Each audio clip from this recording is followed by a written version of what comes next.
Era de noche cuando Clara se despertó asustada. El mismo sueño se repitió durante semanas. Corrió por un campo abierto hasta que llegó al borde de un acantilado. Mirando hacia abajo, solo vio la oscuridad, un vacío interminable. Su corazón aceleró, sus piernas temblaron y se despertó sudando frío. Durante el día, Clara ignoró el sueño. Pero por dentro, sabía que decía algo que no quería escuchar. Este tipo de sensación no es rara. Muchas personas, en tiempos de crisis o cambio, sienten que enfrentan un abismo invisible. Ahora, piénselo, ¿qué pasa si lo que más asusta en un abismo no es la caída, sino el silencio? El silencio que nos obliga a escuchar lo que evitamos durante la avalancha de la vida cotidiana. La respuesta puede sorprender: el abismo no es un fin. Es un punto de inflexión. Un cruce. Representa el momento exacto en el que puedes perderte o encontrarte.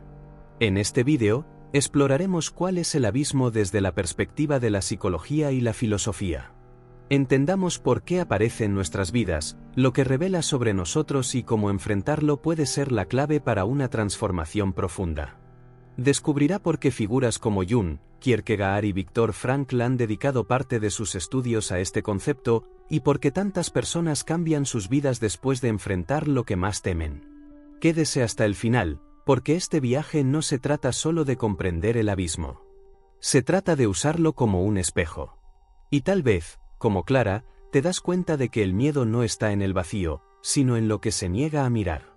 Comencemos. Cuando hablamos de abismo, muchos imaginan un lugar físico, un agujero profundo y oscuro, imposible de cruzar. Pero el abismo más desafiante no es el que está fuera. Es lo que se forma dentro de nosotros. El concepto de abismo interno ha cruzado siglos.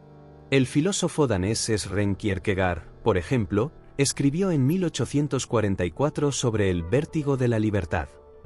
Para él, el ser humano, al darse cuenta de que es libre de elegir su destino, siente un tipo de mareos frente a la infinita cantidad de posibilidades. Esta sensación, según Kierkegaard, es el abismo de elección, saber que podemos cambiar todo, pero también perder todo en el proceso. Más de un siglo después, Carl Gustav Jung, psiquiatra suizo y fundador de Analytical Psychology, trajo un nuevo aspecto. En 1935, introdujo el concepto de sombra. La sombra representa todo lo que reprimimos en nosotros: inseguridades, deseos, trauma y verdades que son difíciles de aceptar. Para Jung, enfrentar esta sombra es como mirar dentro del abismo. Es incómodo, pero necesario. La psicología moderna refuerza estas ideas. En 2021, un estudio de la Universidad de Toronto señaló que las personas que evitan lidiar con sus miedos y emociones reprimidos tienen más probabilidades de desarrollar ansiedad crónica y comportamientos autodestructivos. Es decir, el abismo que ignoramos puede crecer en silencio hasta que nos paralizamos. Pero, ¿por qué insistimos en evitar esta confrontación? Porque es difícil. Porque mirar dentro significa admitir nuestros defectos, reconocer dolores mal curados y aceptar que no siempre somos quienes nos gustaría ser. Pero como dijo Jung, lo que resistes, persiste. El abismo interior no es un enemigo. Es una invitación. Un llamado para bucear en sí mismo, comprender lo que está oculto y, a partir de ahí, transformarse. Ahora que entiendes dónde se esconde realmente este abismo, es una nueva pregunta. ¿Estás listo para enfrentarlo? Mirar dentro es solo el comienzo. Lo que pocos se dan cuenta es que el abismo no es solo un punto fijo en nuestro viaje emocional. Funciona como un ciclo, algo que destruye, sí, pero también puede reconstruir. El abismo lleva una poderosa dualidad. Por un lado, representa el colapso, romper con lo que era estable, seguro o conocido. Por otro lado, señala la oportunidad de comenzar de nuevo, para reconstruirse de lo que estaba roto. En tiempos de crisis, como la pérdida de un trabajo, el fin de una relación o enfermedad inesperada, sentimos que todo se derrumba. Pero es exactamente allí, en este vacío inesperado, que la oportunidad nace para redefinir los caminos. La psicología comprende este proceso como parte de la adaptación humana al trauma y el cambio. La teoría del crecimiento postraumático, desarrollada por Richard Tedeschi y Lawrence Kaladin en la década de 1990, muestra que las personas expuestas a eventos difíciles a menudo surgen más fuertes, más conscientes y con un nuevo sentido de propósito. Según los datos publicados por el Journal of Traumatic Stress, 2018, alrededor del 50 al 70% de las personas informan algún tipo de crecimiento significativo después de eventos extremadamente desafiantes. Esta idea se conecta con símbolos antiguos. La imagen de Fénix, por ejemplo, un pájaro mítico que muere en llamas y renace de las cenizas, es una de las formas más antiguas de representar este ciclo de pérdida y renacimiento. El abismo, como el fuego, quema todo lo que no es esencial, dejando solo lo que realmente importa. Es doloroso cruzar este proceso porque requiere que dejemos identidades antiguas, rutinas cómodas e incluso algunas ilusiones. Pero también es allí donde nace algo nuevo, una versión más consciente, resistente y auténtica de nosotros mismos. No es exagerado decir que cada transformación profunda requiere, en algún nivel, el encuentro con este abismo. Y tal vez por eso tanta gente huye de él. Pero, ¿qué perderías si, en lugar de escapar, aprendiste a cruzar? Frente a lo desconocido, el instinto natural es retirarse. El miedo surge como defensa, tratando de protegernos de posibles amenazas. Pero el problema no es tener miedo, el riesgo real es permitirle decidir por nosotros. El miedo es una emoción primitiva, programada en nuestro cerebro para alertarnos sobre los peligros. Pero en la vida moderna, rara vez nos protege de los depredadores. En cambio, se manifiesta como miedo a fallar, de ser rechazado, no ser lo suficientemente bueno. Y cuando no se enfrenta, se convierte en un bloque silencioso que nos impide crecer. La escritora y psicóloga Susan Jeffes, autora del libro Fear and Go de todos modos, argumenta que el miedo no necesita ser eliminado, debe entenderse. Al reconocer lo que tememos, comenzamos a descubrir lo que realmente nos importa. El miedo y el deseo caminan uno al lado del otro. A menudo, lo que más evitamos es precisamente lo que más queremos lograr. Esta percepción está vinculada a otro concepto esencial, la resiliencia. La resiliencia no es simplemente resistir el dolor, sino aprender a responder de manera creativa.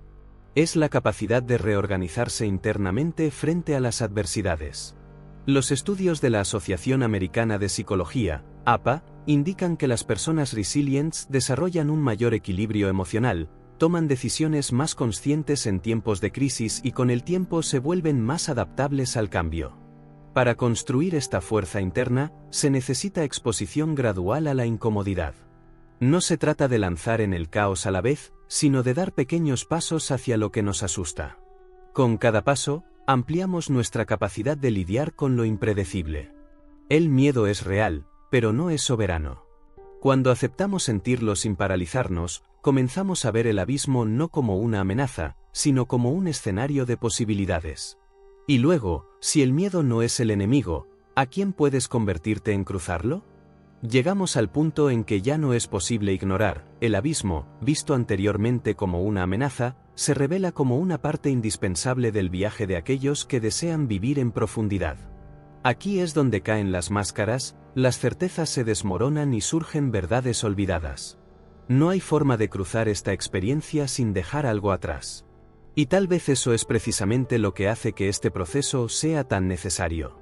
La autenticidad, tan buscada en estos días, no está nacida de la comodidad. Surge de la exposición a lo que intentamos escondernos, especialmente de nosotros mismos.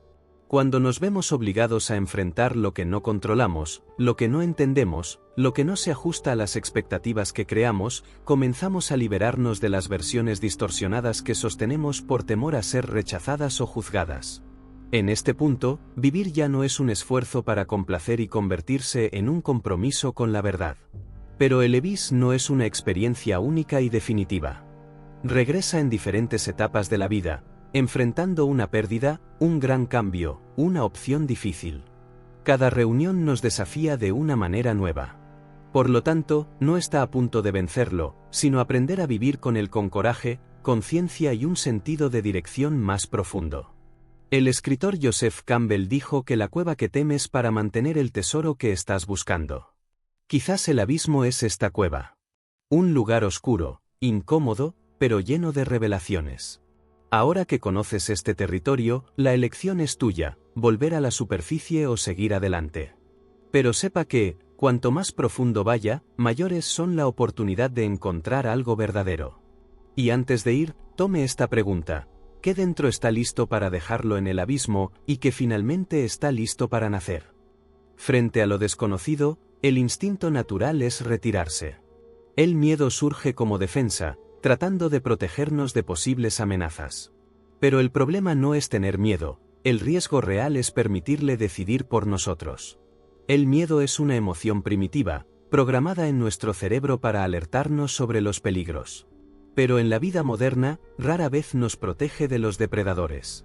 En cambio, se manifiesta como miedo a fallar, de ser rechazado, no ser lo suficientemente bueno.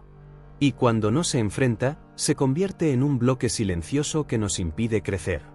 La escritora y psicóloga Susan Jeffes, autora del libro Fear and Go de todos modos, argumenta que el miedo no necesita ser eliminado, debe entenderse. Al reconocer lo que tememos, comenzamos a descubrir lo que realmente nos importa.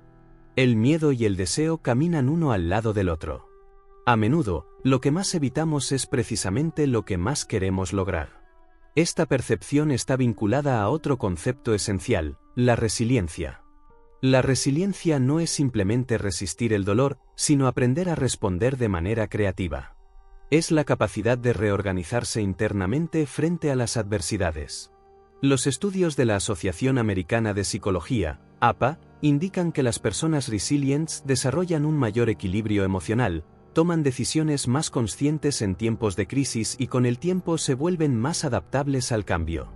Para construir esta fuerza interna, se necesita exposición gradual a la incomodidad.